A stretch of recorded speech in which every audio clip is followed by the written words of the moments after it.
Anyone see that quick scalp? I know some of you are watching. That's pretty funny. Oh man. All right. Let's just give it one more minute and then we will dive in. Actually, it's 7 o'clock now. Okay. Let me bring up my risk thing here and let's go through that first, and then we'll just get right into it.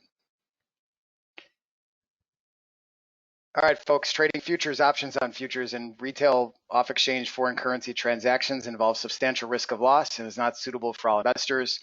You should carefully consider whether trading is suitable for you in light of your circumstances, knowledge, and financial resources. You may lose all or more of your initial investment. Opinions, market data, and recommendations are subject to change at any time. Past performance is not indicative of future results. The lower the margin, especially day trading margin, the higher the leverage and riskier the trade. Leverage can work for you as well as against you as it magnifies gains and losses. Please be aware that margins can be changed without notice at any time based on market conditions. So y'all have seen that disclaimer a number of times in every one of our emails and webinars and such. That's obviously because it's required, but it's also very important, especially now with this kind of volatility and margin being a very hot topic. That's why we added that little section in there. The market has been very volatile. As you probably know by now, Infinity has maintained a relatively stable margin structure compared to our industry counterparts. And we want to remind people that while we are extremely flexible, and we'll talk about this with respect to day trade margin, we don't want to ignore the fact that when you use higher leverage or lower margin, mathematically speaking, you are increasing your risk. So we'll talk about some examples of that, but we want to make sure everybody understands that. If anybody here, is unfamiliar with Infinity or with concepts like day trade margin, I'm going to sort of gauge. I can see the names in here, so I know most of the folks in the room already. But if anybody has questions, don't be afraid to ask. This is going to be a really relaxed presentation with a heavy focus on Q&A, and I'll tell you a little bit about why we're doing it and what I plan to do with this sort of this event in the future. All right, so just a little background really quick, and we're not going to do a ton of slides. I have this PowerPoint up here because there are some topics I want to touch on, but just a little background on me for those of you who are unfamiliar. My name is Patrick Zielbauer. I've been with Infinity since 2004. I was 21 years old the day that I was interviewed by Jim Cagnino, who you may have heard a moment ago. I'm 37, been here for 16 years. I'm a branch manager of the Infinity branch located in Austin, Texas. I live about 25 miles west of the city in the Hill Country, a town called Lakeway. We here at Infinity have what we believe to be a very unique product and service, combination thereof. One of the things that sets us apart, and many of you I believe have already experienced this, is we are more of a boutique firm. And we'll touch on why that is important and how you can utilize that to your advantage as a customer. But we do have the unique combination of being a boutique firm and being a discount firm. There are not a lot of companies left in our space where the person that you normally interact with or people that you normally act with know who you are, know what you're trading, know your trading style, potentially your strengths and weaknesses, and are going to be constantly thinking of ways to help extend the life of your account for our mutual benefit. So that's ultimately what we're after. I'm going to put up a PDF here really quickly because I want to show some structure as to what we're going to be covering in this webinar. So these are kind of like the key takeaways that I'm going for. There's three basic areas that I wanted to talk about. Number one, practical things, like things that you can do as a customer to put yourself, in my opinion, in the best chance to succeed. Number two, some of the things that might be going on in your head as a self-directed trader. Self-directed trading is a lonely and arduous profession and a difficult endeavor, and there's a lot of mental factors at play, and I want to talk a little bit about some of those things. But what I don't want to do is use a lot of buzzwords or buzz phrases, and I may say some of these things inadvertently, but when I give a presentation like this, especially where the majority of the people in the room are my customers already, I really want to focus on things that you can actually practically do tomorrow, instead of just like generalized phrases like, hey, Susie, you need to improve your discipline, or Tom, you really need to follow your own rules. Well, no kidding. If it were that easy, I wouldn't be giving you this presentation at 7 o'clock on this beautiful evening, right? I'd be doing it myself. If it were that simple, that's an honest answer. If it were that easy, that's what everyone would be doing. But the reality is this is not an easy task. And what I have sort of accumulated in terms of knowledge or insight over the last 16 plus years is that there are certain common threads that I have observed amongst my customers or prospective customers that I believe put them in a better chance to succeed, or some, where I have a feeling that they're probably going to fail. And, that's just not sugarcoating it. There are some conversations where I get the feeling right out of the gate, this is not going to work. Still want to give someone the chance, but I much better like it when I have a conversation with someone who displays to me characteristics that I have found to be common among my other customers who I believe to be either potentially successful or people who have proven to be profitable. So I'll cover some of that stuff as well. But again, this is a great presentation for those of you who are already clients. For those of you who are new to Infinity or don't know who we are, the objective here, I think, would be to try to gain some insight into how we communicate with our customers, the kinds of effort we put forth with our customers, and, do you want to work with a firm who treats its customers this way? And hopefully the answer is yes, but that remains to be seen. So just a little, wow, look at this market here. Something must be going on. I try not to look at the news in the evening, but there must be some news out of the Asian session here because this thing is rocking. All right, so before we go too far into some of the demonstrations, I just want to I'm going to minimize some of this stuff, and I would just like to focus on what are we looking at here first. All right, so again, for those of you who are already with us, this is going to be a little bit remedial, but maybe you'll get something out of it.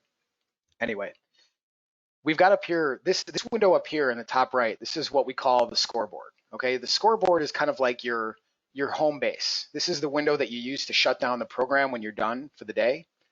It's a window that you use to launch the DOM. Okay, this is the DOM. Some people call it a ladder. I call it a DOM. Some people call it a DOM. It stands for depth of market. Okay, where you can see the bids and the offers on the ladder. All right, if you were to close this window, the way to get it back is to click on the little blue arrow under the D column that corresponds with the symbol that you're looking at. So I would just click this little arrow under ESM0 if I want the E-mini S&P, and it comes back. All right, if I want to look at the NASDAQ, which I already have loaded in my list, just click on the little blue arrow under the D column there, and it's going to give me a NASDAQ DOM. You can have as many of these open as you want. Okay, one of the nice parts about this platform is that it uses almost no system resources, and I mean that. If you are a computer person, put our platform up, pull up your task manager.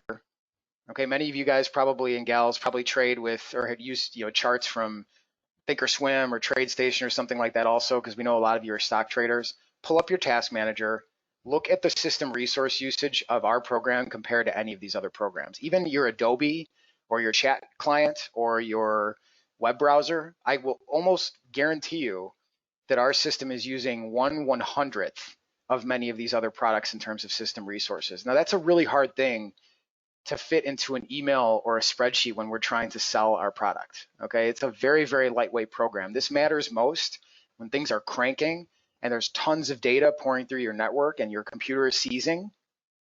All right, our platform is really, really lightweight. I know it doesn't look like it was designed by Apple, okay, we get that, but it is super fast, it is super stable and very, very reliable and lightweight, and you can run it alongside any program that you've already got. So if you're a TOS user and you're like, I can't do the learning curve of new charts and I just don't want to learn anything new, this is a really short learning curve and you can run it alongside anything that you've already got. I can almost guarantee anybody who cares enough about trading to be here tonight can use this program. All right, so this is the DOM. Now, if you want to launch another product that's not already in your list, what you do is select it from the dropdown. And let's say, for example, I want to look at silver. Okay, so July silver, SIN0. I would just click that symbol, push the little blue plus sign to the right, and then it's going to show up right down here. All right, and so I can launch a DOM now for silver. So this is the July silver contract. All right, this is a pretty thin market at night. Look at how thin that is, but we still have customers who trade silver. All right, now a couple other things about the scoreboard that may not be instantly obvious or things you may want to consider. The first thing is this little open book icon in the top left corner.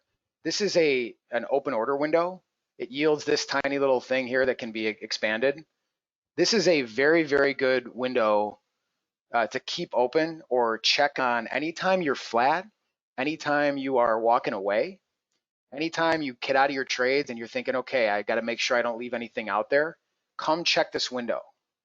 Okay, how many people here have accidentally gotten filled on something because they put an order in, got distracted, got busy, got lazy, and forgot about it? All right, it's happened pretty much to everybody.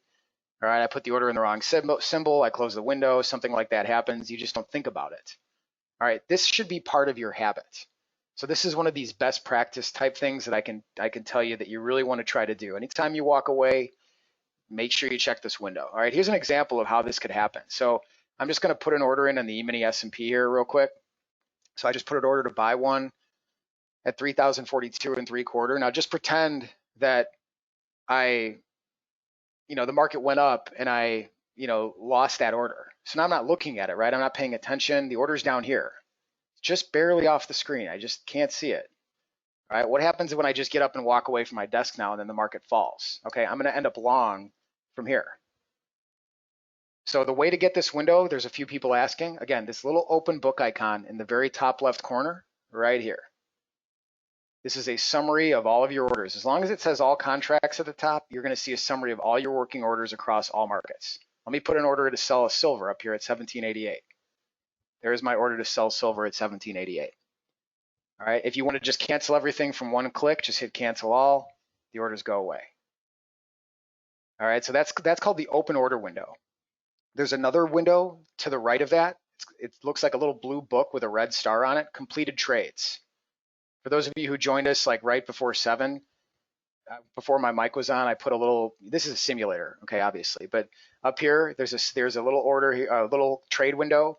I put an order to sell, the market popped up a little bit. It looked like overextended to me. I put a sell order in, it got filled at 33,042 1/4. I put a buy order in, it was a 50 point, or $50 winner, hypothetically speaking. And we can see that trade here. So sell one and buy one. So this is not like a trade log, really. It's not like a P&L log. It's nothing fancy. It clears after the day, at the end of the day, every day. So it's just a listing chronologically of the fills. So here's another thing you can do to make sure that you don't leave something out there by accident, is that if you came into the day flat and you're supposed to leave the day flat, meaning flat is no position, then your total buys and total sells should match. Okay, who here can tell me what it would mean if I had a total buy of 1 and total sell of 2? Okay, total buys of 1, total sell of 2. That would mean I had more sells than buys, which means I'm short one. I'm short a contract. Where? What happened? Then I can go investigate. All right, so these are just little things these are typical best practice things. These are not secrets. It's just common sense. It's just that we all have busy lives and this stuff's easy to forget. All right, this is also a place where you can check, David, thank you, how many trades you've done for the day. Our platform only shows gross P&L. It doesn't include transaction fees on the P&L. So if you want to check to see how many trades you've done, this is a place you can check this, okay? So if you're at the end of the day, you're 850 by 850, you might have done a little bit too much, all right? So total buys and total sells, right here. All right, so again, these are these little 2 windows up here. Now, a couple other things, on this window, there's a properties button in the top right corner of the scoreboard here. I really don't recommend you mess around with too many of these things. This program is in the middle of a major rewrite. It's really going to be fantastic. But for now, we're not going to document all these different functions because most people don't change anything in here. The only thing that I do recommend, because this is a personal preference of mine, is that you check this default quick click box. Default quick click. What that does is that makes this little checkbox on the dome right here, okay? That makes this checkbox checked by default, so you don't have to remember to do it every day. Okay, for those of you who are unfamiliar, this makes the order entry on the grid and the order cancellation on the grid, on the dome, 1 click instead of 2 clicks. So if you don't think about it and you forget to check it, you click and nothing happens, you may have missed a trade already. So if you want to have that quick click box checked by default, okay, just go to the properties button in the top right corner right up here. All right, and then just check default quick click. Okay. That's pretty much the only thing I want to talk about in the properties section. The rest of this is pretty much set to the default settings. I really don't recommend you mess with it too much. Not going to talk about this order bar down here because nobody uses it to actually place trades. This is like very, very old school, and it's no longer really used by most folks. The only other thing that's kind of a neat feature of this window is this log on to account button. So I'm going to show you what this does. So log on to account, what it does is it looks at the account number right here, which if you have a live account, it's your account number. If it's a demo, it's your demo account number like this. If you, for some reason, get disconnected, like let's say that your computer goes to sleep or you lose your internet connection or, something happens where you lose connection to the software and, the software can't reconnect for whatever reason, when your internet comes back or when you are able to reconnect, if you push log on to account, watch what happens, okay? So I'm just going to push this.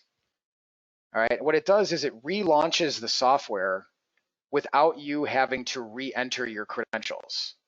Okay, so it's actually coming up on one of my other screens here, so I'm just going to let this pop up. So what you see is happening here is it's relaunching the platform with whatever markets I did trades in. So S&P and silver. So it launches a whole new instance of the software without you having to go back and launch it from your desktop. So that's, again, one of these sort of like Easter egg type things where if you, for some reason, lose your connection, you can hit log on to account and it'll just relaunch the software without you actually having to re-enter your credentials. Now, presumably you would only do this if your original version was somehow dead for whatever reason. So you'd want to close this. You notice it doesn't close by itself. All right, I don't recommend you have these two running at the same time. There are complications that can arise from that. You can talk to your rep about that. But the idea here is that you don't necessarily have to shut down the entire program in order to relaunch it. You could just click log on to account. Okay, so just a little tip from Patrick. All right. The last thing is just this cumulative P&L button. This is just a summary with one click of the P&L across all the markets that we've traded in this session so far. So you can see it says $50. That's because we've only done one trade this session. It was a $50 winner here, you can see. So that number is what's showing up here. But this would add together all the other P&Ls from all the other domes as well. Okay. Hi, Belos. Yes. So this is the scoreboard up here, folks. And then these are what we call the domes. Okay. So again, you can have as many of these open as you want. So there's silver here. I'll just load the NASDAQ. And so sometimes, our customers have these things lined up across the screen, and you can have as many open as you want without really any significant performance hit. All right. Okay. So now let's go to the dome for a little bit, and let's talk about order placement on the dome. So this depth of market platform really is the core of our business. I mean, as I mentioned, I've been here a long time. I've used all of these different platforms, and I mean, not literally all, but a ton of different platforms and data feeds and front ends and back ends and all that. This, in my opinion, based on everything that I have accumulated in terms of my experience over the years, is by far the best solution for a number of reasons. Okay, there's one thing I'm going to touch on that is not so obvious to most people. But before I do that, I want to answer Russell's question. So Russ had a good question. I forgot to really cover this. He asks how to set a default quantity. So on the dome, you notice that the quantity is 0. You can make this a default. If you go to the scoreboard and you look at the right-hand column, it says default QTY. What you do is you just double click in that field and then just like change the number. So here I'm changing it to a 1, and then just click somewhere outside the window and it's going to set to 1. Next time I launch the dome here, Russell, you'll see that the quantity is now set to 1. So you can set the default quantity by double clicking in the default QTY column that corresponds with the symbol you want, and then enter the symbol or enter the number, click somewhere out of there, and then open up the dome again, and you'll see it sticks. Okay. Syed, I'll answer your question here in just a bit, okay? Because that's a common question, but we'll get to it. Okay, so back to the dome. One of the things that sets this thing apart from a lot of the the other folks out there in terms of the brokerage business, is that this is what's called an FCM owned and operated platform. Okay, FCM, that stands for Futures Commission Merchant. That means a company that is authorized by the CFTC, our federal regulator, to hold customer funds for the purpose of trading futures and commodities. What does it mean when it's FCM owned and operated? Okay, what that means is that the company that is holding your capital also owns and operates its own technology. It is not a series of third-party vendors all sort of piecemealed together. All right, well, why don't we just do it, that way like some of the other companies do? Well, the problem is, number one, excluding the obvious business risk that comes with staking your entire trading, let's say your entire customer base is trading on another company's order routing and data. What happens if they wake up and change their mind or change your price or change the deal or whatever the situation is? The problem really shows itself when there are issues, because when there are issues, just like you could probably make this allusion to any of your other businesses that anybody here has been in, when you don't have single point of contact support, when you are dealing with a firm whose entire capability is outsourced to a series of other firms, what happens when something goes wrong somewhere? You just get this finger pointing. No one knows the answer. We're making calls overseas to the data vendor or this vendor or that, and no one, the buck doesn't stop anywhere. Meanwhile, you're on hold with the guy, and you're trying to get out of a position, and there's nothing he could do about it. All right, it's not his technology.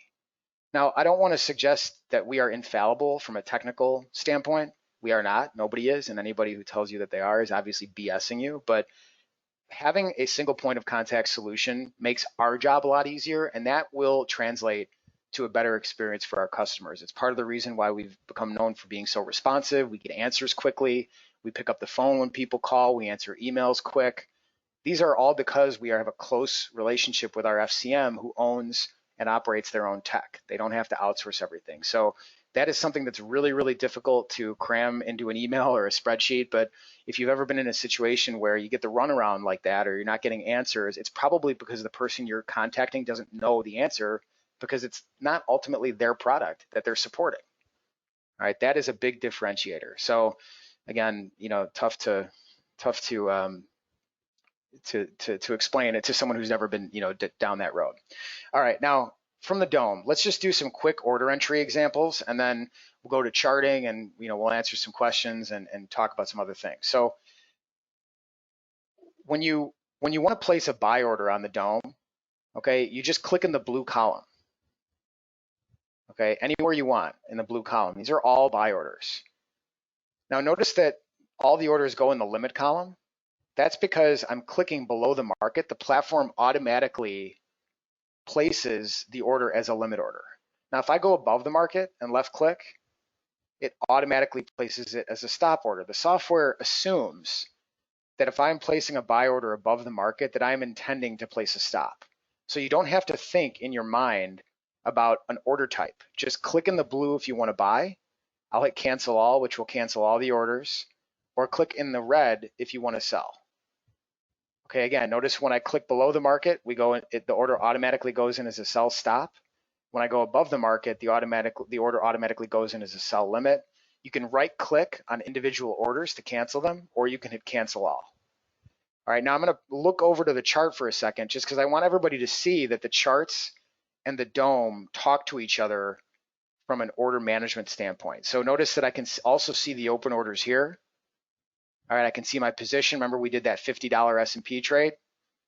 All right, I can cancel all my orders from here as well, or from here. So I'll just hit cancel all on the web charting. Notice that they just instantly disappear off the dome. These are two different platforms, both connected to the same back end. These things are seamless in the way they communicate. It's all synced up together at our clearinghouse. So again, left click to place an order. Okay, doesn't matter if it's a sell, always in the red. Anytime you're buying, always in the blue. If you want to cancel, right click to cancel.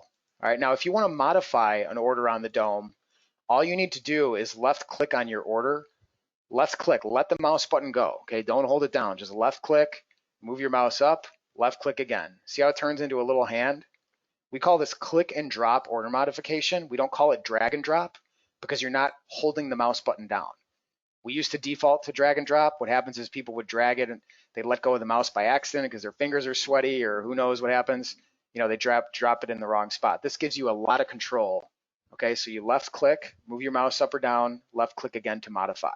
Once you learn how to do the basic tenets of the software, which are place, cancel, or place and modify, you have instantly learned 85% of the platform.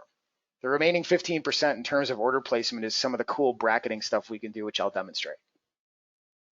All right, so really, really easy to place orders. All right, now for those of you who might be curious, on just how the positions look, let me show you what the difference between a long and a short position looks like, and then we'll do that. Okay, so Anna, when you're on the dome, if you left click in the blue, okay, you just left click on the order, move it up or down, left click again to modify.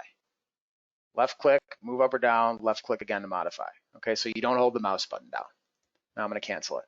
All right, let's just do a market order. We're going to go long the S&P and short the NASDAQ. Okay, so this is how you can tell what direction your position is in. All right, this is a blue +1. That indicates I am long one. All right, this red -1 indicates I am short one. All right, the place that I'm long or short from is this yellow average price in the grid. You can also see that number right here. All right, and right here. So in the S&P, I'm down a tick. You can see the open trade value in this box and your cumulative P&L in this box. All right, again, the direction of the position is here as well as the quantity. And then this is the position that you, the average price that you were long from, and this one where we're short from. All right, so we're down $50 in the S&P, we're up $60 in the NASDAQ right now. And these positions are independent of each other. Now, if you look up at the scoreboard, you can also see the position up here. So notice the blue plus or the blue 1 here for the ES and the red -1 for the NQ, another place where you can double check your activity. Further, okay, on the chart, notice how it says ESM0 position 1, NQM0 position -1. All right, it's got its own P&L, it's tracking everything. So there's a lot of different places to double check your stuff. There's almost no excuse to leave something out, hanging out there anymore, leave a position you didn't know about. There's so many different ways to double check your work.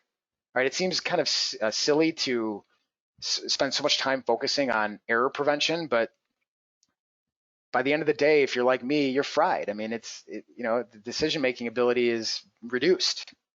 And so, these are the kinds of things you want to work into your habit, all right, and just get used to doing.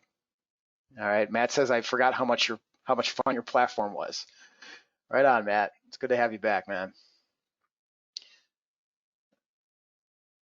All right, so let's do a couple of demonstrations of some of the fun stuff with the order management, and then I'll go into the charting and we'll talk about some of these things we saw in the PDF, okay? I'm gonna flatten both of these trades. So flatten.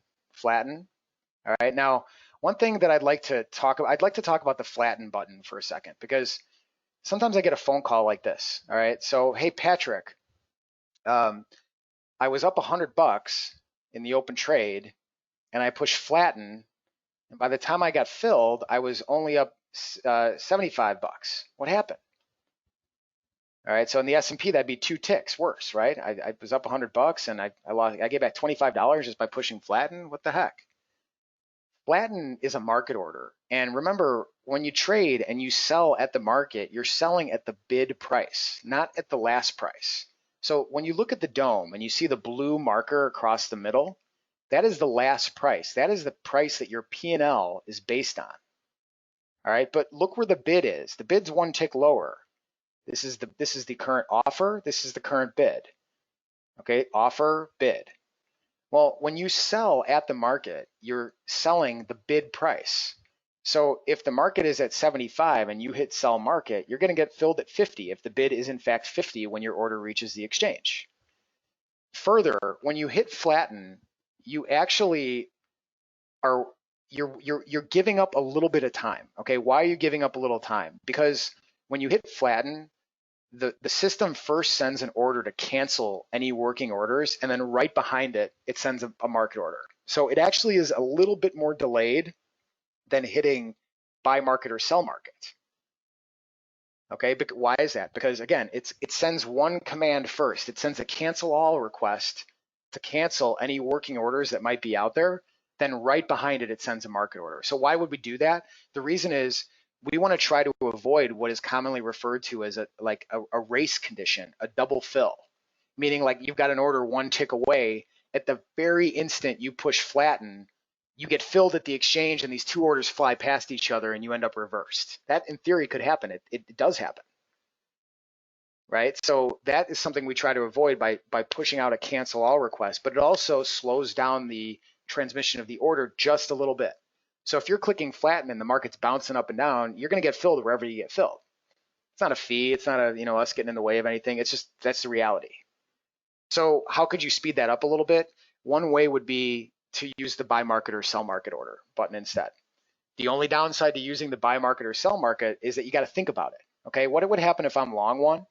Just got long one. Okay, and I'm thinking, I'm looking at the market and I'm thinking, okay, I need to get out of this trade. I'm going to buy. Oops, I just bought another one. Now I'm long two. Okay, instead of selling, I bought another one by accident. But if I had hit flatten, I would have just gotten flat. Might have cost me a tick, but this could end up worse. So there's a bit of a trade-off by using buy or sell market or using flatten. Flatten is a little bit more brainless. You don't have to think about it. All right, buy market, sell market are faster, but you have to think about it. All right, I'm just working two sell orders here to sell here and here. I just got one of them. Okay, so we just got filled on one. Scratch the trade. Maybe we get one more tick. We'll see. All right.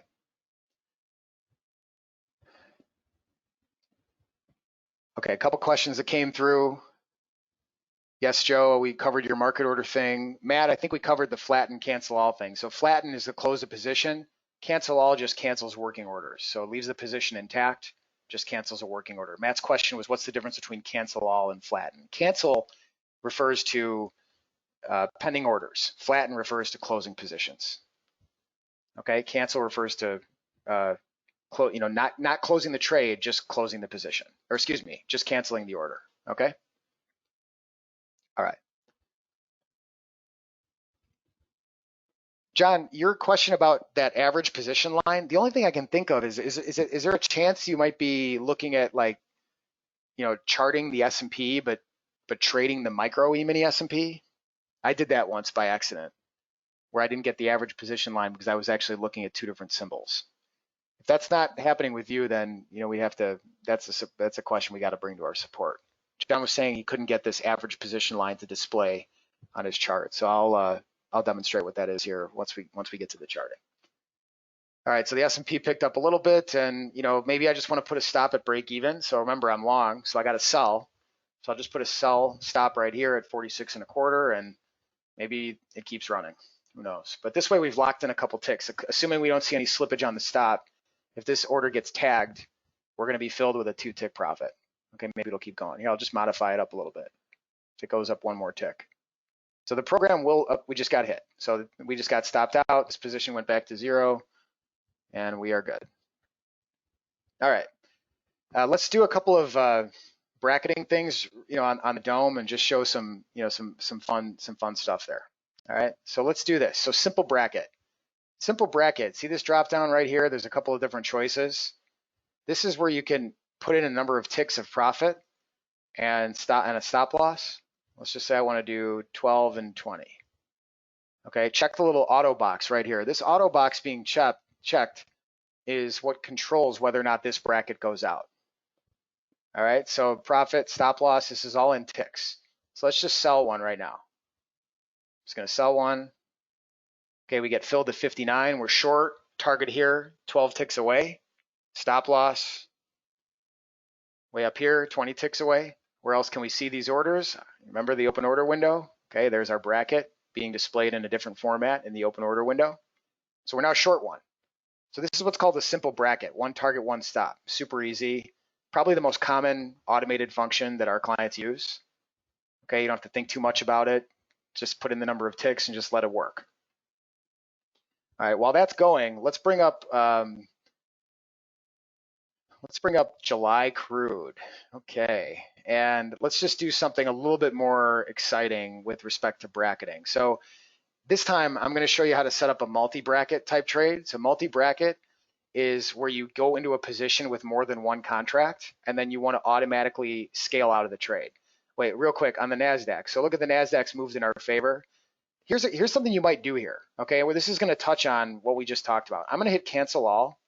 I'm going to put a buy stop at my break-even price and just forget about this thing. All right, so what did I just do here, guys? All right, I was short one. The market starts to break.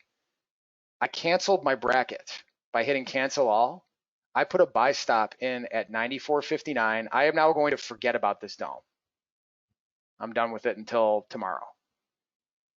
All right, I'll explain why. This is highly relevant to me and to one of the things I'm going to talk about in a little bit, but we'll see what happens with that. With crude here, let's do a multi-bracket trade. So I'm going to click on properties. All right, properties. And we're going to be looking for this little tab here that says set multiple exits. So set multiple exits is where you control this theoretical automated exit strategy that we were just talking about. What happens if you try to select multi-bracket without first doing this? You're going to get an error message saying you have no bracket settings. You need to set them correctly first. The way to do that is to click on the properties button, click on set multiple exits. So let's pretend in this example that I was going to be doing a 3-lot trade. So we're going to do lot size 1, 1, and 1. This means that we're doing a 3-lot trade. So our first exit's a 1 lot, our second exit's a 1 lot, our third exit's a 1 lot. All right, I'm going to keep these targets really tight just for the sake of demonstration. I probably would never advise anybody to use a 4-tick target in crude, but let's just do 4, 8, and 12. So 1, 1, 1, 4, 8, and 12. This break even on price thing, what this does is this makes our stop move to break even when our first target is touched rather than when it's hit. Okay, I don't typically check this because you really, if you're going to have your stop move up, you might argue that it might just be best to do it once you get filled on your first target, not before. But sometimes the market will jump up and butt up against your target without filling you, and some people want to move their stop based on that happening. Okay. But anyway, I'm just going to leave that unchecked for now. So 4, 8, and 12, 1, 1, and 1. And I'm just going to hit OK. And we're now going to select multi-bracket without the error message. All right. Now, in this example, let's just use a 20-tick stop loss. And I'm going to put a 3-lot order in here. And then we're going to check auto. And then for break even, this break even 2+ is actually not really functional. So this is going to be coming out. But we might re-add it in a different format. But it doesn't work right now. So just disregard that. Break even plus, I'm just going to do break even plus 0, which means that when we get into this trade, if we get our first target, our stop is going to go to break even plus 0 ticks. In other words, our break even price. All right, so let's do it. So let's go long 3 crude. Just bought 3 at 97. Stop is 20 ticks away at 77. Target 1, target 2, target 3. Easy as that. And if we get target 1 at 01, our stop is going to change from 3 to 2, and it's going to go to our break-even price of 31.97. This is what we call a multi-bracket style trade. This is best for people who like to trade on a shorter term. It's good for people who trade a strategy where they often get their first target but not their other targets, because you can actually weight the first target heavier if you trade more than one contract at a time. So for example, if you were doing a 4-lot, then what you could do is you could actually set this to 2, 1, and 1. So you get your first target. If you're really good about getting the first target, you could maybe you weight the first target a little heavier. So this is all obviously determined by your position sizing and your risk tolerance and blah blah blah. But the idea here is that the mechanics of this thing are going to let you execute these trades in a way that most other platforms won't let you do it. Or if they do let you do it, it's way more complicated and maybe less reliable. This is just really easy, and it works really well. All right, so we'll just let that one work as well. Now, the NASDAQ we got stopped out on, boo-hoo. Okay, that's kind of a bummer, but I'm going to explain why I did what I did in just a couple of minutes. All right, and then lastly, let's do a trailing stop one. So I'm going to bring the, let's bring up the yen. Okay, I like the yen. That's a little deep. That's a little deep. That's not going to move that much. Let's go back to the NASDAQ. Okay, we'll go back to the NASDAQ because the NASDAQ's really a mover. So trailing stop. A trailing stop allows you to automatically trail a stop. Okay, and there's a few choices that come up here when you choose trailing stop. Trigger, stop loss, distance. I'm going to explain what these are, and then let's do an example, because the Nasdaq's really moving right now because it's so unbelievably thin. I mean, just look at how thin it is. Look at the spread between the bid and the offer right now. It's 3 ticks wide. So this is a tough market to trade at this hour, because I mean, there's just not as many participants in it compared to like the other indexes. Like, look how much tighter the S&P is. You know, the Nasdaq's tough to trade at this time. Oh, hey, look at the crude. Look at the crude. So we just got filled on the first target of crude, and look at the stop. Okay, it's went back down to a 2 lot because now we're only long 2, and it moved up to our break even price. That's awesome. So we could even tighten this up a little bit more manually, and maybe we want to give the target a little extra room up here. Okay, so I just widened out the target a little bit. So this is now a free trade as far as I'm concerned. It's over. Okay, this is something we just forget about. And in fact, you know, I wouldn't be opposed to doing what I did with the Nasdaq here in case this thing really takes off. So that would be, okay, so we have 2 choices. We can either let this play out. Let's see if we get the first target at 05. So if we get the first target or the second target at 05, then, you know, that might open up some doors. Okay, well, we'll come back to that. So let's do the trailing stop here. So there's 3 figures that come into play with the trailing stop: trigger, stop loss, distance. So let's focus on the easy one first. The easiest one is the stop loss. Okay, that's just how many ticks you want your initial stop to be. All right, in this case, I have 20 set. That's fine. We'll just let that go. The trigger right here is the number of ticks that you want to make before your stop starts to trail. So if you wanted to trail really quickly, you might have like 3 or 4 here. You know, you want the stop to start trailing after you just make a few ticks.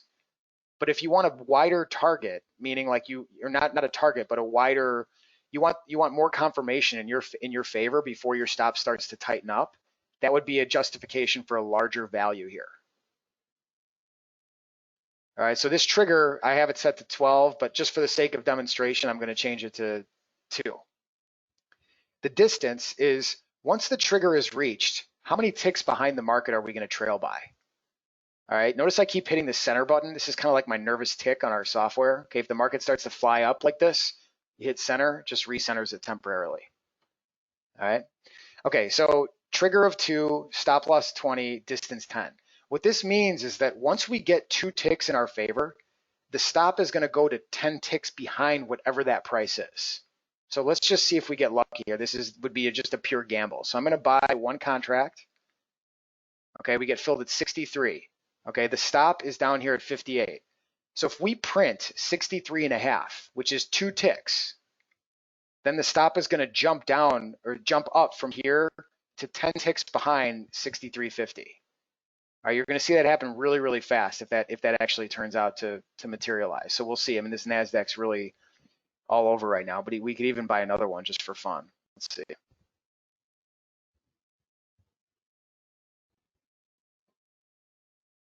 Okay, I just bought another one. So this has its own trailing stop. See, look at that, unbelievable. So it just trailed up, and now the stop is trailing tick for tick. And you could even just manually take over. You know, it's just crazy how quick this thing is. But now we're flat. So we just made a couple ticks back. No problem. All right, let's do one more, except let's go short this time. So I'm going to sell 1. Okay, we're short from 63.5. Okay, target of 60, excuse me, stop loss 20 ticks away. See that, 20 ticks away. Now, if the market prints 63 even, that's 2 ticks in our favor, then we're going to see the stop jump down to 10 ticks behind that price, which will be like, there it goes. See that, just printed 63, and then now we're 10 ticks behind that level. And if the market were to keep falling, the stop is going to continue to trail. All right, we'll see if we see that happen. It's stalling here for a sec, but if it prints 62.75, we're going to see the stop move down a tick. So every time it makes a new low, there it goes. Okay, every time it makes a new low now, see the stop go? Every time we print a new low, the stop is going to move down a little bit. So that's one of the more, you know, that we just got tagged out. All right, so this is really quick stuff. I mean, this is not how I generally recommend, you know, people trade. I mean, it's kind of alluring because it's like, wow, you can make money doing this. But again, you're gonna trade a lot. You generate a lot of transaction fees.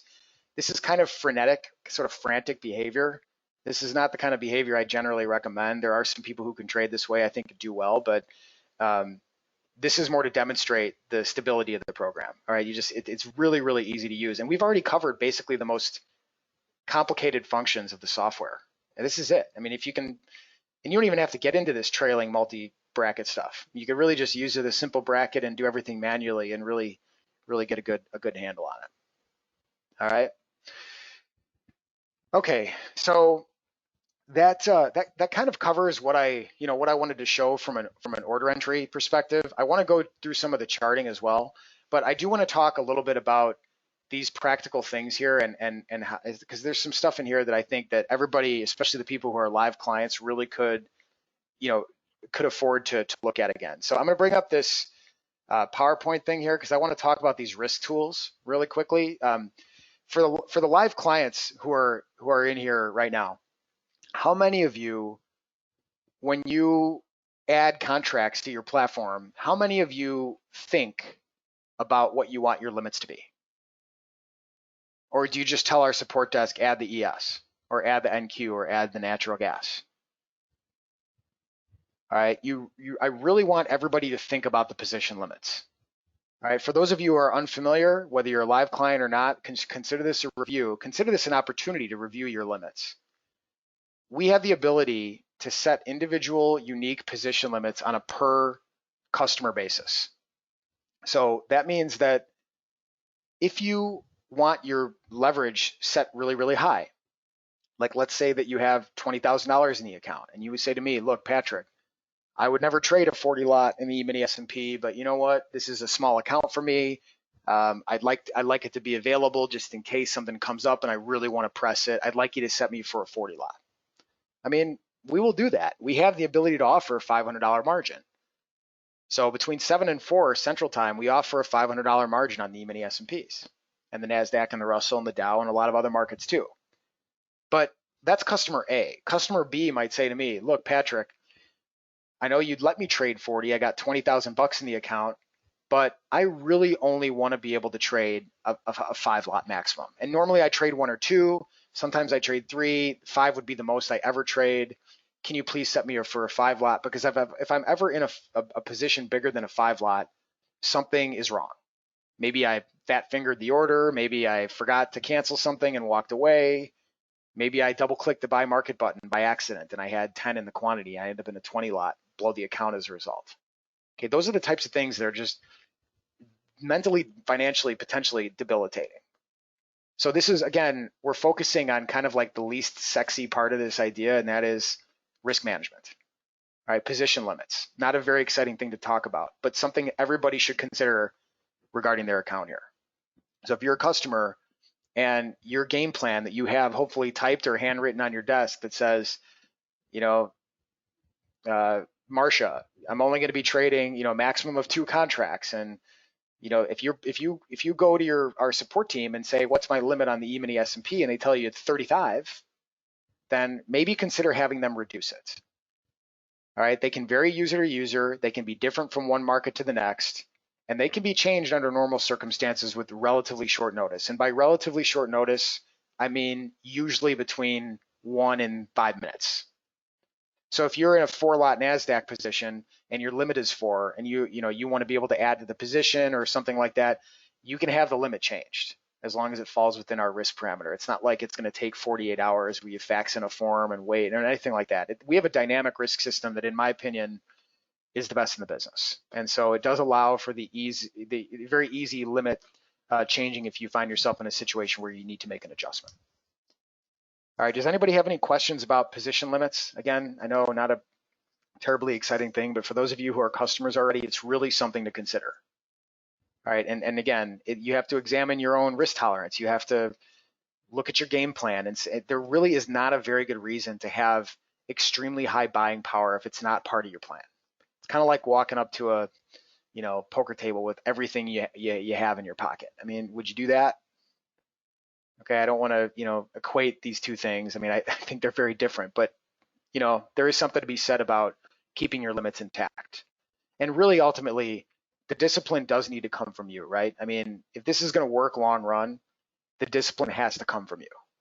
All right, but we understand that you're human, and this again is a lonely profession. And you don't have, most of you, don't have a risk manager standing behind you, smacking you in the back of the head every time you do something stupid. So if we need to step in from a risk perspective to again extend the life of the account to give you a chance to win and extend the amount of time you can spend in front of the screen as a customer, we're going to do it. And we want you to take advantage of this. And there's no other firm I know of who cares enough about their customers to encourage them to keep their position limits low. Most people just max you out, give you enough rope to hang yourself with, and say good luck. All right, we really don't want to do that. We want people to think about this. There's nothing better feeling when somebody opens and funds an account with me, and I have this little welcome letter that I send out when it's like, hey, thanks for opening your account, and my name is Patrick, and blah blah blah. And I have some really specific instructions where I discuss this stuff. And I can tell almost immediately, after someone gets started, if they actually read the instructions and have thought about this. There's a clear difference in response. And it often contributes to my thinking, does this person have a chance or not? It's oftentimes the people who have clearly thought through their position limits that are going into this with a plan. It's often folks who haven't really thought through their position limits that are, it's kind of fly by the seat of the pants, and they just want to max it out and see what happens. It's just it's just my observation. So think this through. If you're an existing customer, take this opportunity to reevaluate your limits. Okay, again, they can be different between two markets or three or four markets. You might say, okay, set me up for a 10 lot on the S&P, NASDAQ, Russell, and Dow. A 4 lot in crude, a 4 lot in gold, a 6 lot in the bonds, and a 1 lot in silver. Fine, we'll set those limits in place as long as, again, they fit in with our risk parameter. Okay, and then secondly, the daily risk limit, daily risk assessment level. This is basically an auto liquidation capability. All right, the daily risk limit is basically if you lose a certain amount of money inside of one session, we're going to try to liquidate the position. That's what it is.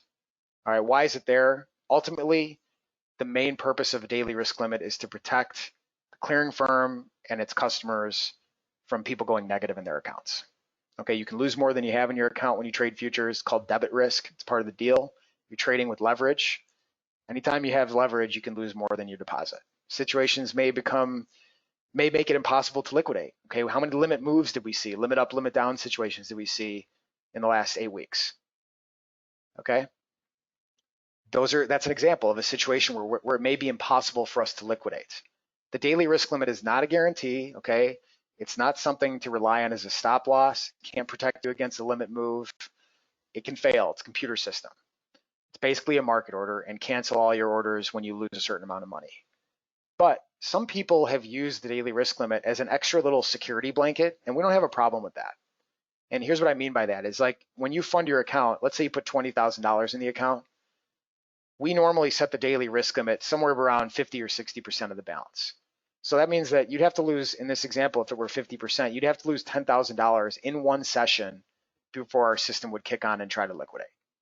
All right, hopefully, if it's a 20K account, that wouldn't happen, right? What would have to happen for someone to lose 10 grand of their 20 grand? I mean, they would have been, that's called, they're either don't know what's going on, they're off the rails, or, fully levered and on full tilt, right?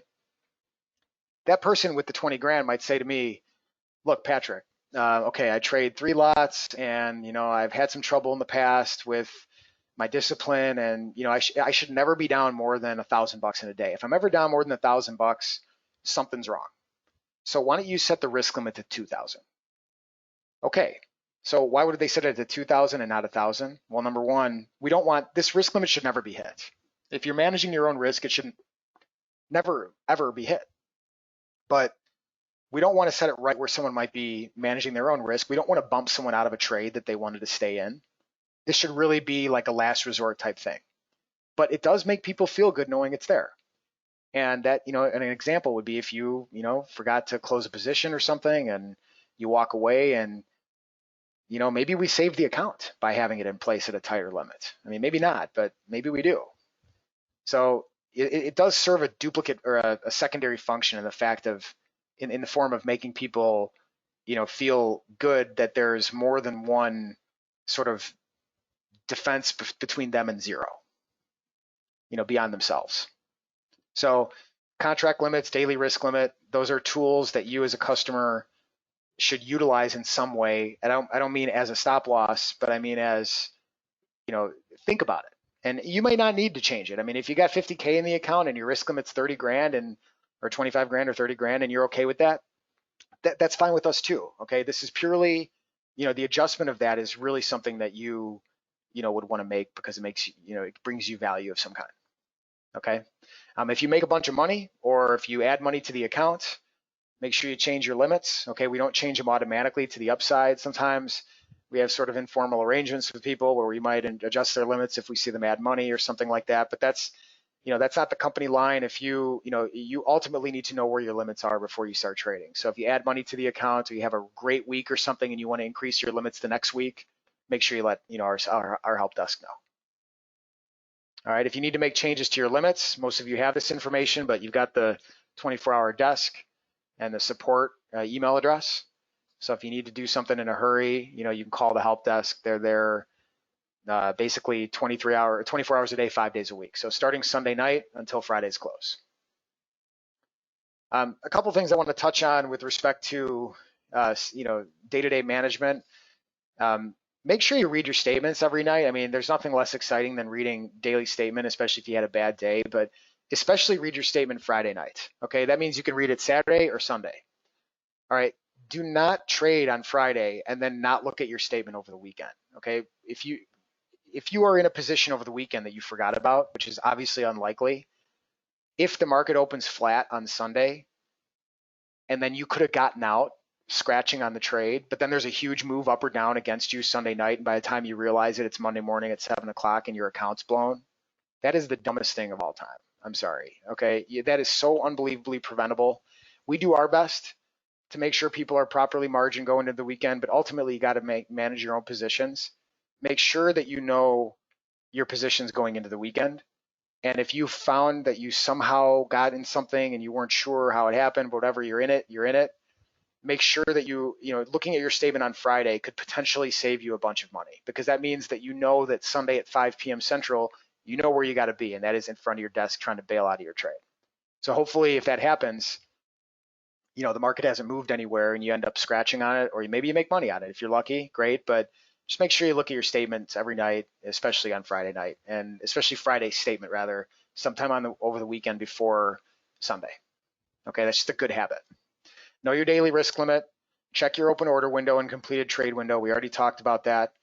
Keep the trade desk number handy and the support email address. Make sure you have solid connectivity.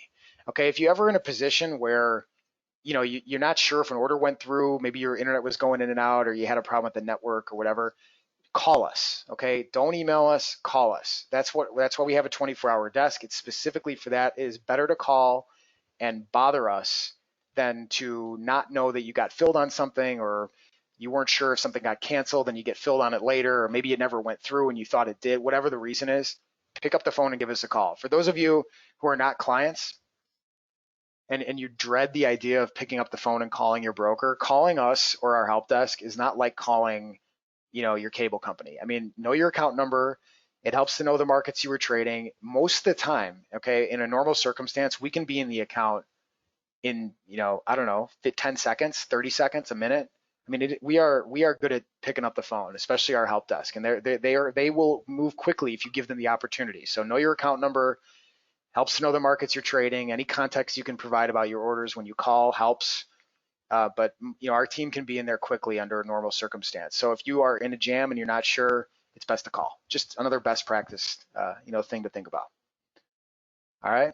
Okay. So the last thing I want to talk about is this top of book data. So when we look at the dome here, you see how there's 10 levels up of bid and offer depth and then 10 levels down. Okay, that's called market depth. And the problem with market depth data from a cost perspective is the CME raised their fee on market depth from, it used to before April, it was $6 a month here. Now it's 11. So each one of the exchanges there's basically a cap of $33 a month. So if you want full market depth, you have to pay $33 a month if you're looking at all these different markets, okay? If you're only looking at the S&P, the NASDAQ, and the Russell, those are all in the same group, it'd only be 11 bucks. But if you add crude and gold and bonds and all this other stuff, it can go up to 33. Top of book data reduces your maximum monthly data cost from $33 to $4. So it is significant because the difference is, pretty dramatic from a percentage basis. Ultimately, $33 or $4 is not, a life-changing amount of money, but, you're also paying for educational services and other things, and, it all adds up. And so if you're looking for a way to reduce your data cost, you can go into your client portal and change your account to top of book data, which means you only get the first bid in the first offer. So you're only going to get, instead of 10 levels up and 10 levels down, you're only going to get 1 level up and 1 level down. Does that really impact your decision making? For me, the answer is no. If it were my choice, I would default everybody to top of book data. Okay, that would just be my preference. Let me show you. I might have a screenshot of what it looks like. Hang on for 1 second. Bear with me. Here we go. Okay, so this PDF here. See on the left, this dome is top of book, and this one is full depth. So this data feed is $1 a month, and this one's $11 a month. And you can change it inside the client portal where under the market data section, you can change to top of book here, which can again reduce your cost from potentially $33 a month to $3 a month. So why would I say, besides the cost, why am I a fan of the top of book feed? The reason is that I find market depth data extremely distracting. I would like to know where the spread is. Like, I like to see the first bid and the first ask. I personally think that making short-term trading decisions based on market depth values is something that most people should not do. A lot of the stuff that's in here is algorithmic. It's computers jacking each other around. I mean, I'm just not a fan of it. And plus, sometimes people will say, well, let's look at the S&P here. See how the numbers are in the single digits, like 20 or double digits, 20, 50, 100, or not 100, but 20, 50, 70, 67, et cetera. All of a sudden, you see a big one like 500 right here. And you're like, ooh, there's going to be some support there at 46.5. There's 500 bids. And then as soon as the market gets like 1 tick away, it just cancels. It's just gone. All right. You're not supposed to do that. The CME doesn't like that, but people do it anyway. It's really hard to police. All right, it's got a name. It's called spoofing. It's not legal. In fact, there's a guy going to jail over it, I think, right now. All right, the idea is that if you put a bunch of orders in with the intent on influencing the market, where you place those orders and you did not ever intend for them to be filled, that's actually illegal. And the CME, will pursue you. That doesn't stop, organizations or computers from doing it, anyway, I guess, right? I mean, I can't say that for sure, but I believe that because there's no penalty for canceling an order, there's no cost. You put in a 500 lot, you create this illusion of support. The market comes down closer to that number. You've tricked everybody, and then you hit cancel right at the last second. You're not supposed to do that. But again, how do you enforce intent? How do you prove intent? That's basically the issue at hand. Well, that's part of the problem with market depth. Now, if the CME charged something, like they charged like, $10 or something for each one of those larger transactions being canceled, maybe they wouldn't place them and cancel them so often. Who knows? But that's one of the reasons why I'm not a huge fan of market depth. I think it's distracting. I think that it's just not necessary for most people. So I would generally recommend you switch to top of book data if you want to reduce your costs. Okay, if you like it, if it makes you feel comfortable to have it, you don't want to lose it, no problem at all. It's your choice. But we made that top of book option available in an effort to help people reduce their costs. Okay. Any questions on top of book data while we're there? Okay, so top of book data, David, just to rehash, is where you only see one level of bid offer depth. Let me zoom in here. You see one level of bid offer depth instead of 10. So it looks like this instead of like this. This data fee is $1 a month. This one's $11 a month. Okay, that's basically it.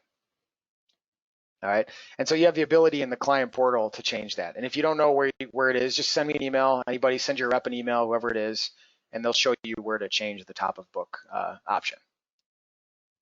All right, so that covers these 4 things that I wanted to address. Now, I want to talk about these like in your head options here really quickly. Bear with me 1 second.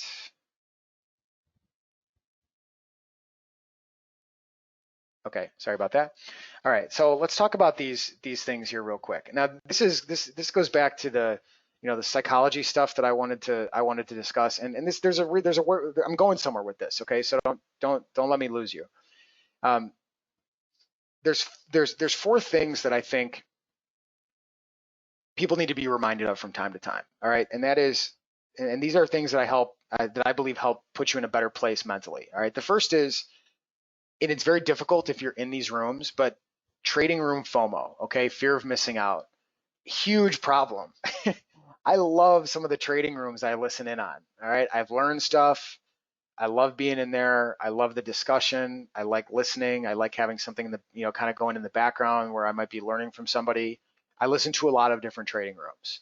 That does not mean there isn't an incredible amount of fear of missing out among the participants. All right, how does it make you feel when you're in a trading room and some guy's like, just scalped 26 points, baby, made 800 bucks, bought it here, sold it here, it's like, what? Why didn't you tell me that when you were getting into it? And some rooms have rules about this, right? But it seems like everybody in every trading room makes a ton of money, right? Don't listen to it. Or if you do listen to it, or if you have no choice but to listen to it, just remember that unless we are looking at automated or audited statements from each one of these people making these claims, it's mostly nonsense. All right, you can't stop people from typing that stuff.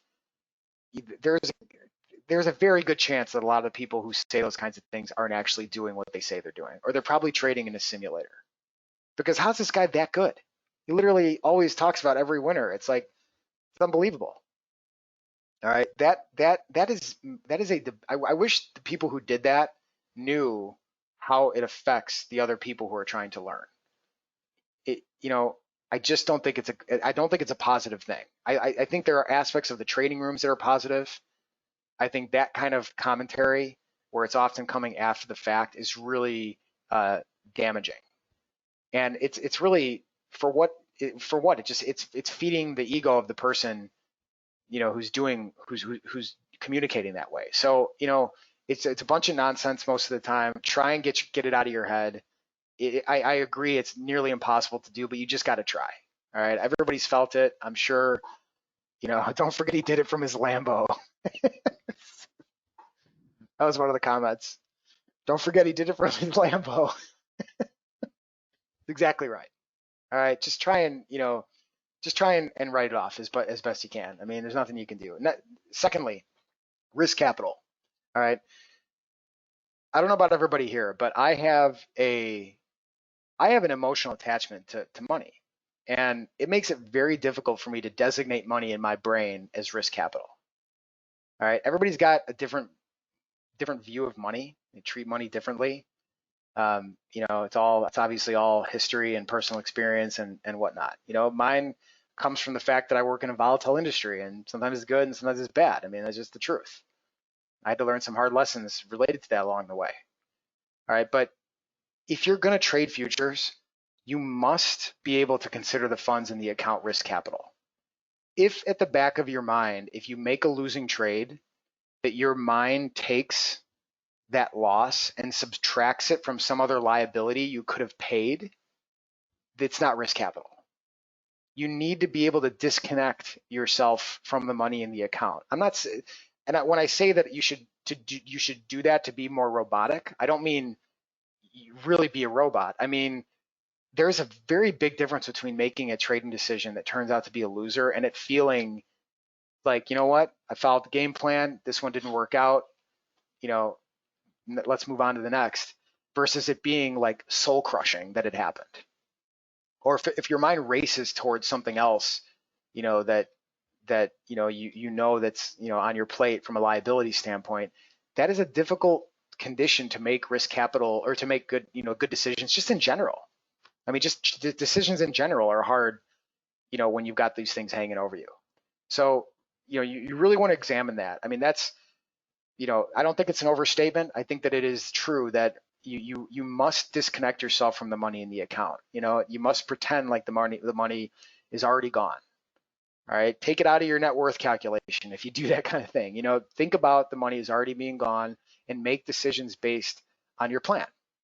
I think you're much more likely to do that if you can truly treat the funds as risk capital. All right, so that's something that I want everybody to think about. The other two things, like the humility, taking the hard road thing. Humility to me is, I'm not sure that all of my colleagues or my peers would describe me as having a lot of humility, but one thing I'm definitely not shy about is my own weaknesses, and I'm not shy about self-deprecating humor, which is rooted in truth, and I'm not shy at all about acknowledging my own shortcomings when it comes to trading, investing, being a sales or support person. I think that people who display humility, I believe they make better traders, because it is a mindset of either you're right or the market's right. And if people who have a tendency to lack humility in their communication, and I'm not saying I'm perfect with this at all, I'm most certainly not. I believe that permeates other their other the way that, not that just they treat people, but the way that they react to adverse moves against them in the market, where something that they thought was going to happen didn't happen, and just the ego just rips right through their decision making process, and it's over. So I think that tests of humility are a really good indicator for the likelihood of success, or at least the likelihood of avoiding complete failure. And I think that is that's something that everybody could improve upon in general. It'd be a better world if we all did, right? But I do believe that it affects how someone behaves when something that they thought was going to happen doesn't happen. And so just be humble and allow yourself to be humbled, and use it as a learning experience. So that would be something to think about. And then lastly, taking the hard road. What I meant by that is that we are often confronted, on a daily basis with choices of, taking the easy way out or the hard way out, or taking the hard road. And so, I look at, for example, getting stopped out on something or taking a lump, big loss, as the hard thing to do. The easy thing to do is to deviate from the plan in an effort to satisfy my short-term, visions that are being transformed in my brain because I'm in something where I've got something I value at risk, let's say on a hypothetical basis. So it's easier to modify the stop or cancel it altogether. It's easier to average into the position, in an effort to dig your way out of it, even though you've told yourself a million times you're not going to do that. All right, you might find opportunities in your daily life to do something, in a more difficult way, or and not necessarily a worse way, but something that that you can find weird ways to do this during the day. It might be the way you work out, or your habits at home, or do you open the fridge when you walk past it, or do you leave it shut? You might find ways throughout the day where you can exercise discipline that you might find over time, permeate your decision-making process with trading or investing. And again, you can find this stuff yourself. I mean, I believe that this is so unbelievably rooted in psychology that you have to perform the way that you would trade in other areas of your life before you have a chance at being a good trader. So, I don't mean to go too nuts there with the psychology stuff, but these are things I think are, really important. And, I believe they can be worked on, but I just don't think that, the answer is always in, the indicators and the more, tools and stuff like that. I think the answers often are a lot simpler than we think, and a lot of it has to do with these things. So that's the last of the in your head stuff. And then there's three practical trading things that I want to talk about, and we'll go into the charting a little bit, and then we'll probably wrap things up here soon because we're already on 75 minutes. I did not realize we were ripping through this much time.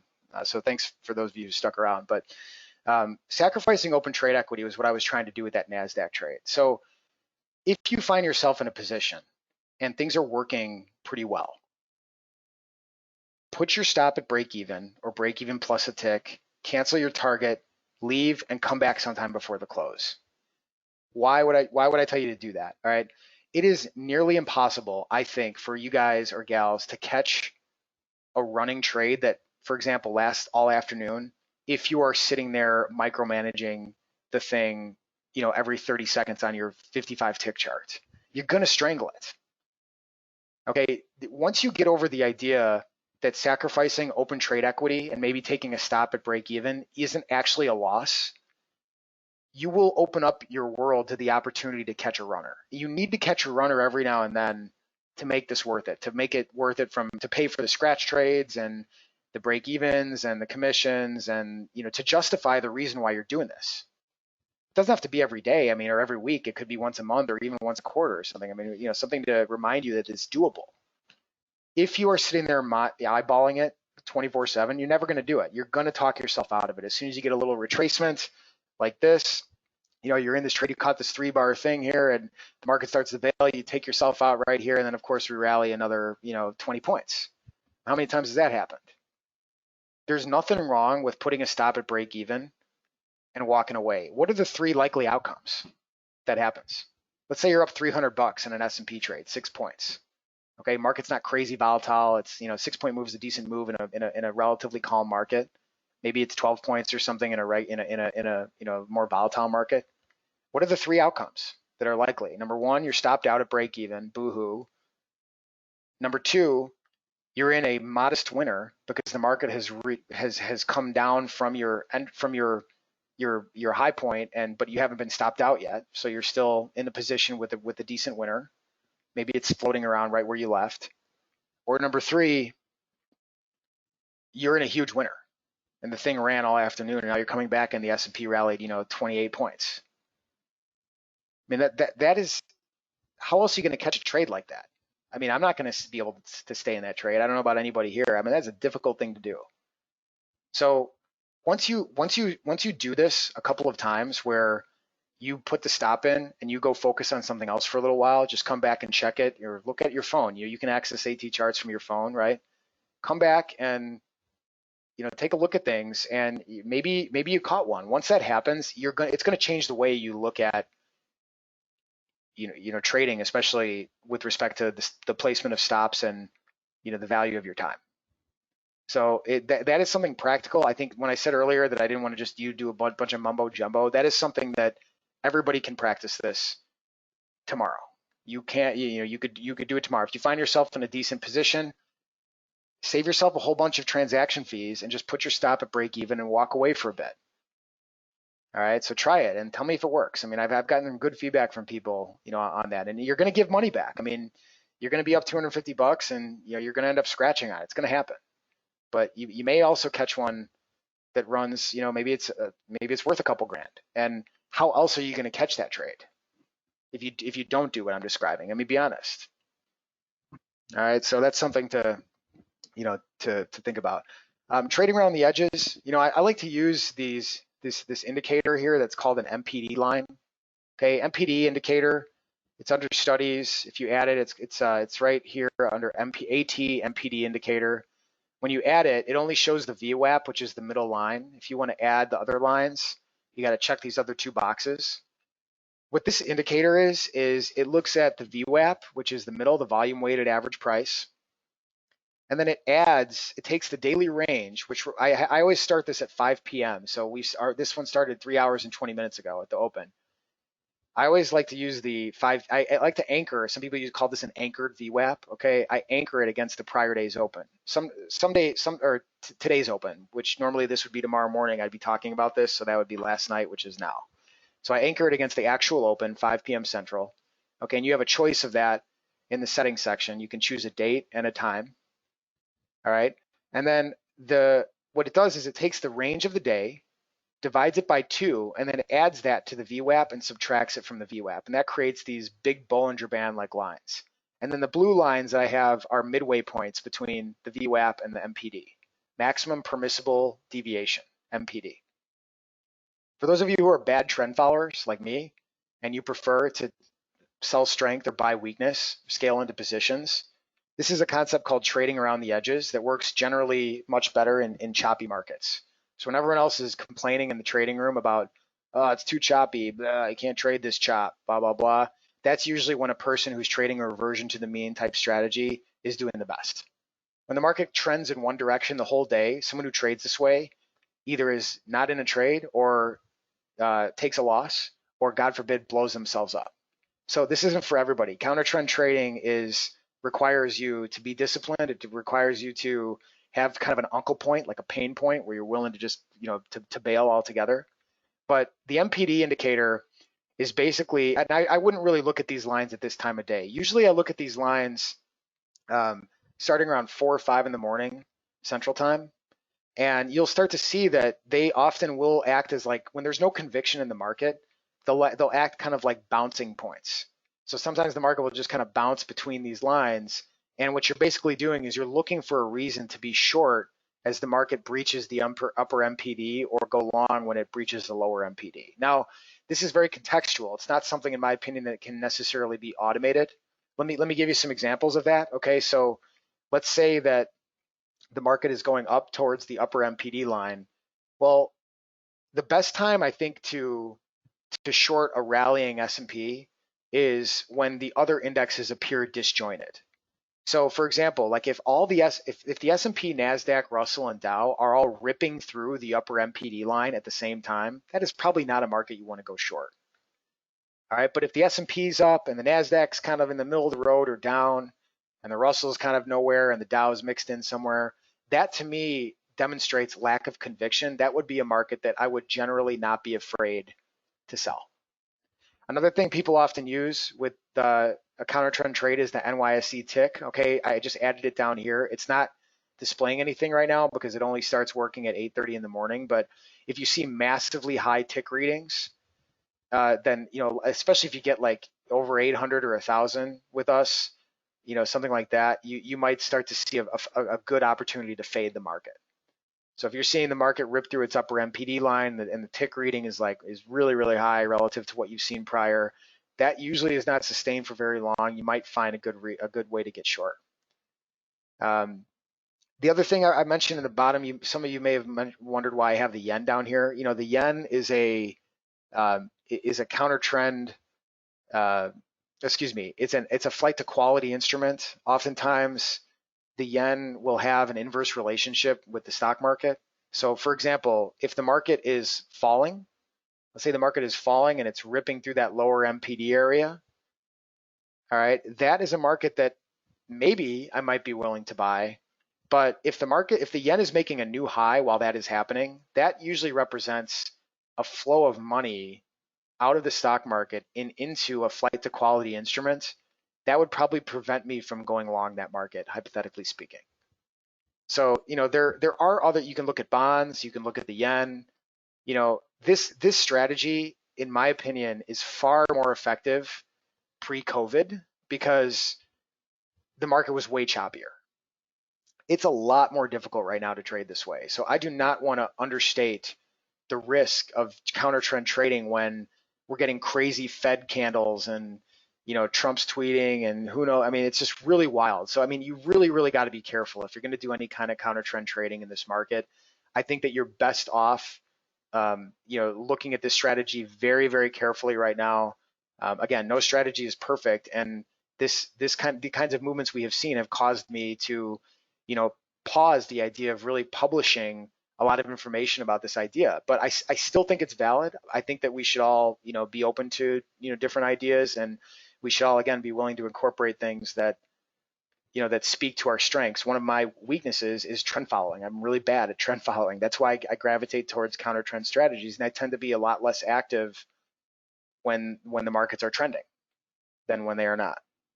So, it's just something to, to think about. But that's, it's a standard study, and then there's a couple of like previous day open, high, low, close. I like to look at the volume profile. I like to look at the point of control and value area.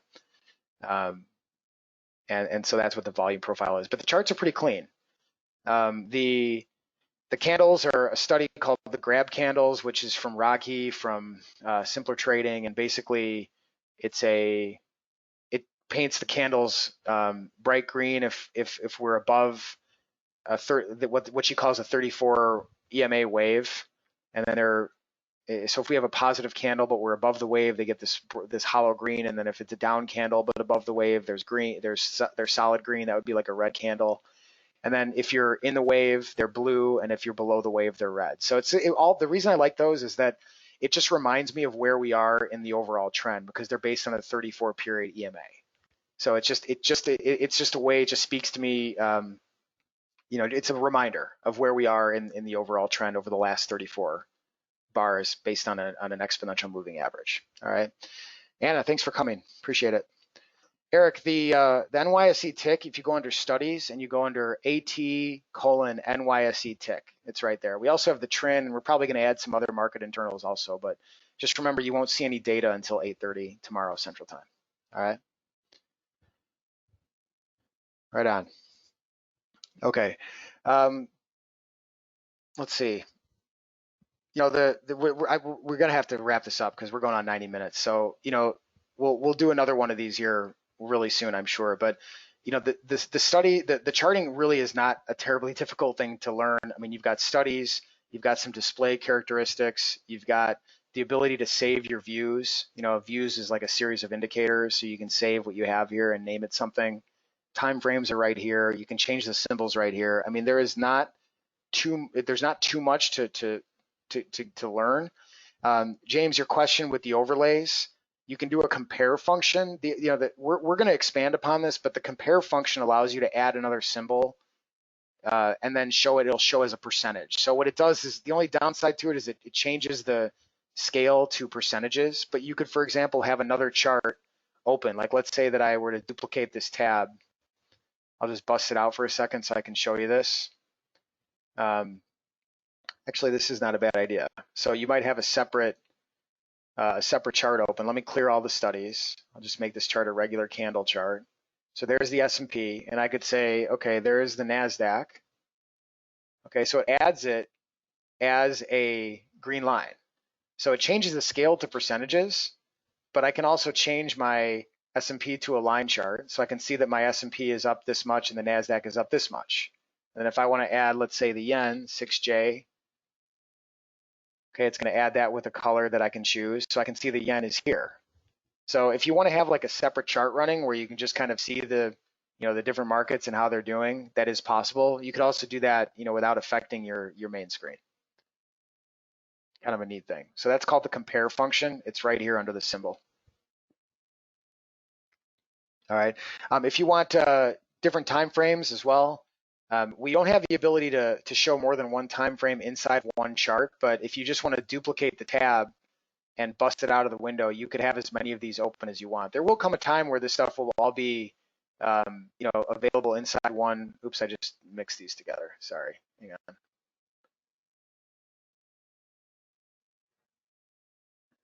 So I'll just duplicate this, move it right here.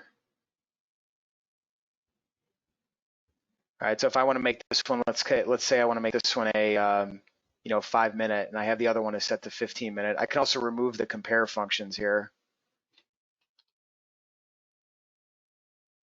Make this a candle chart again. So you can have as many time frames open as you want. This would be a 5 minute, this would be a 15 minute.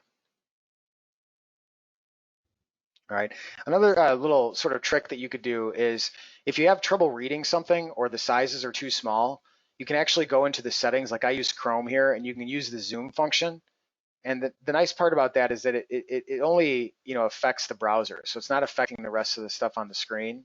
So if you find it just too small, you can go to this little settings section here. Every browser has a different settings section. You can just go to zoom and increase it. So mine's set to 100% by default, but you can change that pretty easily as well. And we're going to have more graphic functions and things you can change with respect to the graphics and stuff here really soon. All right. Risk reward, Efren. Is there a risk reward tool? I don't believe there is a risk reward tool. but that is something that we could look to add. I know for sure that there's a development effort on the drawing tools right now. So I would have to find out, but that's something we could probably work on getting added. All right. Yeah, the RSI and a whole bunch of other studies are, there's a good amount of studies already in here. More than I think most people need. Let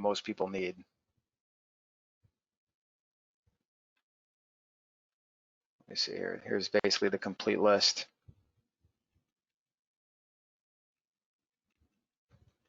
There we go. Yeah, so there's your RSI there, David. John, Transact is our parent company. John asked, what's the relationship between us and Transact? Transact is the owner of Infinity. It's our parent company. All right. Okay. I think that probably is where we should probably leave it. Look, we're 90 minutes in. Thank you so much, everybody, for coming. I want to mention that we have been getting a lot of positive response as a result of our infrastructure's performance in the last few months. If you have a trading group or some pals online you communicate with, talk to your rep in our office. One thing we've been doing a lot of lately, or at least offering to people, is this small group training idea like this. So imagine like we do a webinar like this, and it's you and the 11 people, you guys have a Skype group or something, and you talk to each other, and we just do something one-on-one with your group. That is something we are willing to do. So if you talk to other folks who might be interested, that sure would go a long way. We are not on TV with commercials, but we get a lot of our business through small group settings and word of mouth, and the proof is in the pudding, so to speak. So that really would mean a lot. Does anybody have any final questions before we read some risk stuff one more time and then wrap up? One thing I'll mention here is that if you would like to contact me, here is my email address. It's just pz@infinityfutures.com, just my initials, pz@infinityfutures.com. I'll put it in the chat box here. So reach out to your rep. If you have a question for me, reach out to me, no problem. We would be happy to answer. All right, so everybody, it looks like we're probably pretty much done. So folks, thank you so much for coming. We'll get another one of these on the calendar. I really appreciate the feedback. It's great. It's really nice to be in a relaxed setting, and hopefully next time we could do additional Q&A. But thank you so much for coming, folks. And I will I'll mention one last thing before I go. Don't forget to look at our YouTube channel. We have been putting out a lot of good content, and this is a list right here where you can see the most current stuff. And if you subscribe to our YouTube channel, you'll get notifications when we put these new videos up. We've been updating the channel usually 2 or 3 times a week, so feel free to get connected with us there. All right, great deal. Thanks everybody for coming tonight. I'm going to read some risk stuff one more time, and then we'll wrap it up. Thank you again, folks. Really appreciate your time. Tell your pals. It means a lot to us. Thank you so much. All right, folks, trading futures, options on futures involves substantial risk of loss and is not suitable for all investors. You should carefully consider whether trading is suitable for you in light of your circumstances, knowledge, and financial resources. You may lose all or more of your initial investment. Opinions, market data, and recommendations are subject to change at any time. Past performance is not indicative of future results. Lower the margin, especially day trade margin, the higher the leverage and riskier the trade. Leverage can work for you as well as against you. It magnifies gains as well as losses. Please be aware that margins can be changed without notice at any time based on market conditions. Alrighty, everybody. Thank you again so much. Have a great night. See you tomorrow.